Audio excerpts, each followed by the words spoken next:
En línea lo recuperamos a Juan Valerdi. Hola Juan, ¿cómo te va? José y Camila te saludamos. ¿Qué tal, José, Camila? Un placer hablar con ustedes. Bien, Hola. recién Cami decía, es la inflación Moreno, ¿no? Teniendo en cuenta que siempre se sospechó que aquellos datos estaban tocados y demás. ¿Crees que el 1,6 es real o hay algo ahí?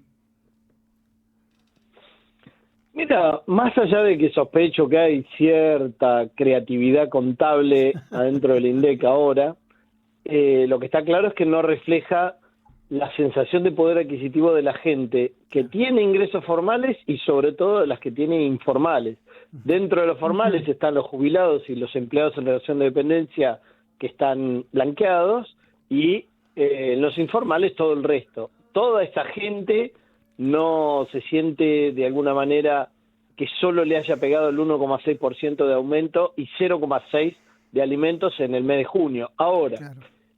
por más que se pongan creativos, yo creo que si en julio y agosto, dado lo que está pasando con el tipo de cambio y lo que está pasando con algunas remarcaciones bastante importantes en los últimos días, si ahí de nuevo le da la inflación abajo del 2%, la gente se va a encabronar bastante dándose cuenta que les están tomando el pelo. Y Claro. aunque la inflación no diera 1,8, 2 o lo que sea, ya la gente está encabronada porque lo único que aparentemente mantenía el gobierno bajo control, que era un dólar artificial de 1.200 o 1.100 en algún momento hace un tiempo, y una inflación teóricamente bajo control, que en realidad tiene mucho que ver con que la gente no tiene un mango y con que está habiendo un aluvión de importados que destruye trabajo argentino, esas dos cosas se le están yendo de control al gobierno y creo que no va a llegar a octubre sin que se le dispare la inflación y eso sin duda le va a traer malas consecuencias electorales. Por suerte, porque si esto es lo que está haciendo este gobierno con los legisladores que tiene, si tiene más estaríamos en gravísimos problemas, ¿no? Vos es que hace un ratito antes de hablar con vos hablábamos con Majori, que es el titular de la Federación de Panaderos de la provincia. Y él nos decía que han tenido aumentos de hasta el 40% en la grasa, por ejemplo. Y le preguntamos cómo hacía maravillas para mantener el precio y él me decía, no, no, lo que hicimos fue bajar la calidad. Entonces digo, ¿hasta cuándo podés bajar la calidad sin tener que trasladar de esos aumentos que recibís a precios? Y me parece que esa es la encrucijada que empieza a transitar el gobierno, ¿no? Sí, además, en el caso de las panaderías, yo lo he visto porque soy quien hace las compras en mi hogar, que han Mm, cerrado un montón de panaderías acá en la localidad donde yo vivo, en las afueras de La Plata, y que eran panaderías que tenían 30, 40, 50 años. sí, O sea, no eran panaderías nuevas.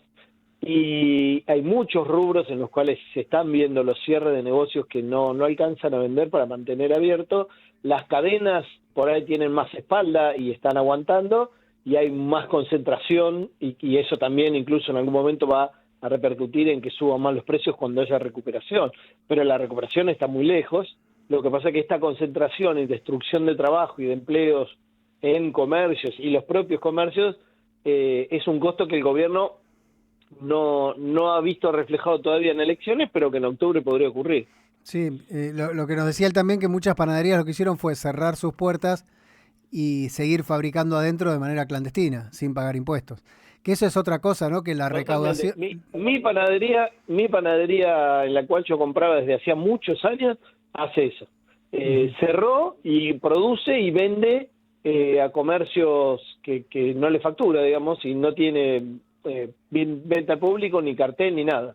Claro, qué bárbaro, ¿no? Bueno, y ahora se vienen aumentos, por lo que se escuchó, que tienen que ver con seguramente los combustibles, con el transporte, y yo creo que eso también es un lugar sensible, ¿no? El transporte, la gente que tiene que ir a laburar y cada vez gasta más para salir de casa, ¿no? Sí, Galle, pero viene aumentando los últimos meses también el transporte. Siento que también como que medio que ya nos acostumbramos a que aumente.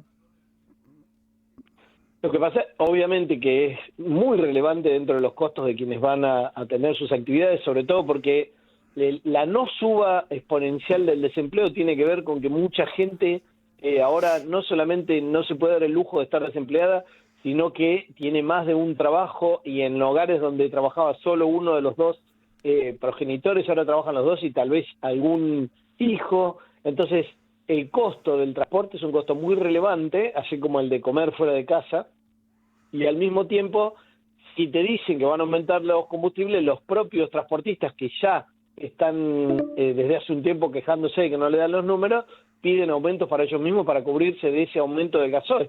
Así que es toda una escalada que lo veo complicado al gobierno porque este artificio en que nos mantuvo hasta ahora se le está resquebrajando, ¿no? Ujú. Se disparó el dólar. ¿Efectivamente Sí. la pobreza está bajando? Lo que pasa es que yo te escuchaba recién lo que vos decías, pero la forma en que mide el INDEC la pobreza tiene que ver con muchas cosas que hay supuestos, que es lo que hacen la mayoría de los economistas, para de alguna manera poner un asterisco en el pie del cuadro y con eso llevarte a conclusiones que se dan de golpes con la realidad. Entonces, las cosas que dice el INDEC respecto de la pobreza tienen mucho que ver con cuánto es lo mínimo que tiene que una familia que percibir como ingresos para vivir dignamente. Esa es una primera discusión, ¿cuánto es? Segundo, lo que decías vos respecto a los alquileres, que no están metidos. Ahí hay toda una justificación técnica, pero no están. Y los alquileres han subido muchísimo en el último año y pico, porque además se liberalizó, y eso también respecto de algunos servicios que son muy importantes, incluso en gente que tiene muy bajos recursos, como es el celular e Internet, que lo necesitan para poder dar servicio los cuentapropistas y demás. Ni hablar, por ejemplo, un jardinero, un plomero, un electricista no podría nunca no tener un celular, y el más mínimo changarín que hace changa necesita el celular para que lo llamen a laburar de vez en cuando. Entonces todo eso, que también son monopolios y oligopolios, ha subido muchísimo y tiene mucha más relevancia en el gasto que la que dice el INDEC. Uh-huh. Te cambio un poquito el tema que creo que está relacionado también, ¿no? Hoy uno repasa los números y el dólar despegó, subió mucho, sobre todo el blue, 1340, casi 1300, 1295 el dólar oficial. Empiezan a soltarse algunos números. Bueno, toda la semana pasada también se le fue yendo de a 10, 20 mangos el dólar todos los días. ¿A qué se debe? ¿Tiene que ver con esto de el aguinaldo, dicen algunos? Que la soja dejó de liquidar, dicen otros. El aguinaldo ha sido excusa para que el dólar suba o baje, porque cuando el dólar baja en la época del aguinaldo, dicen lo que pasa es que las pymes están vendiendo dólares para pagar el aguinaldo, por ejemplo. Sí, entonces ahora la excusa es que con el aguinaldo hay mucha gente que está comprando dólares. Yo creo que con el aguinaldo hay mucha gente que está pagando deudas de los meses pasados, que se endeudó para ir al súper o que se endeudó para pagar el alquiler.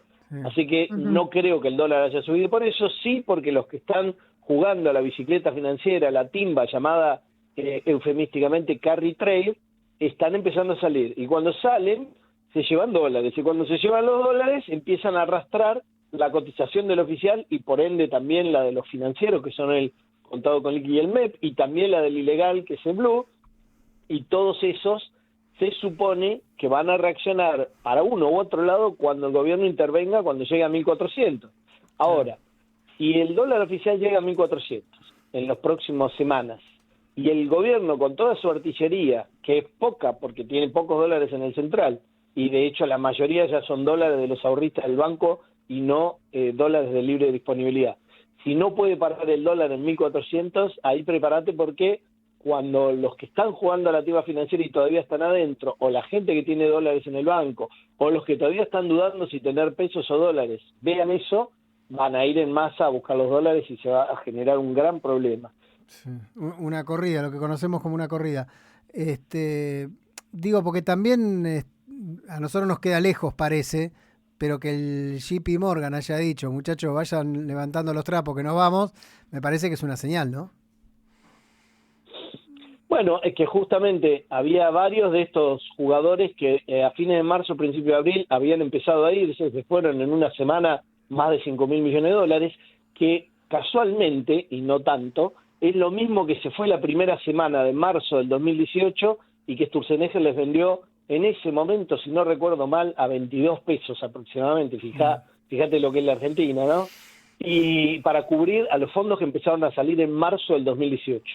Muy poco tiempo después de que Martín Tetaz, que está bastante desaparecido, dijo, no apuesten al dólar que está planchado y endeúdense en UVA que está todo bien.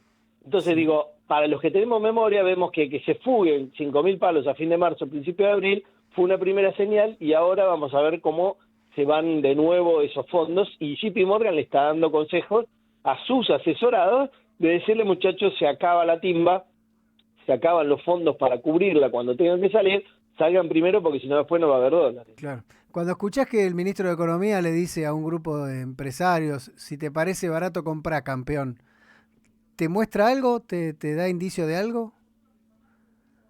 Que es muy generoso, porque cuando lo dijo, si no recuerdo mal, estaba a 1.230 el oficial. Claro. Así que los que Ya hicieron unos mangos. le hicieron caso ya se ganaron 50 pesos por dólar, lo cual no es poco si tienen mucha plata. ¿Y Y qué te parece? en general los que lo escuchan a Caputo tienen mucha plata, ¿no? Sí, en general sí, en general sí.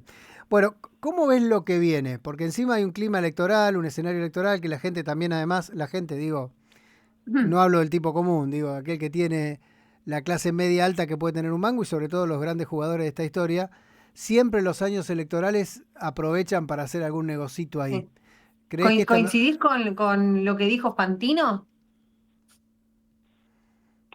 Lo que dijo Fantino en su bomba de humo para echarle la culpa a los gobernadores y al Senado por el quilombo que se va a armar ahora cuando se le desate el dólar, coincido en peor, que Fantino entonces. estaba operando como siempre, pero desprolijamente, porque Fantino es muy berreta, digamos, y como mercenario es peligroso porque no estudia bien los guiones y porque no le da la cabeza.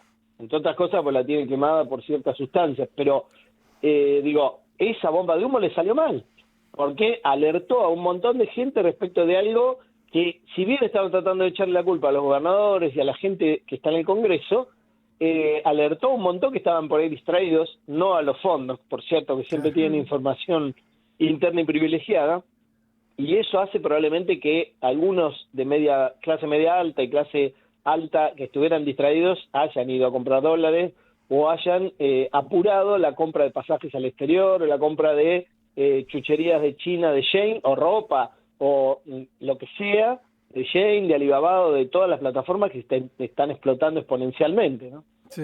Bueno, se fue Carrefour, por ejemplo. Digo, lejos de traer capitales extranjeros, se están yendo, ¿no? Y alguna automotriz también. Es decir, que el panorama que viene es poco alentador, diría.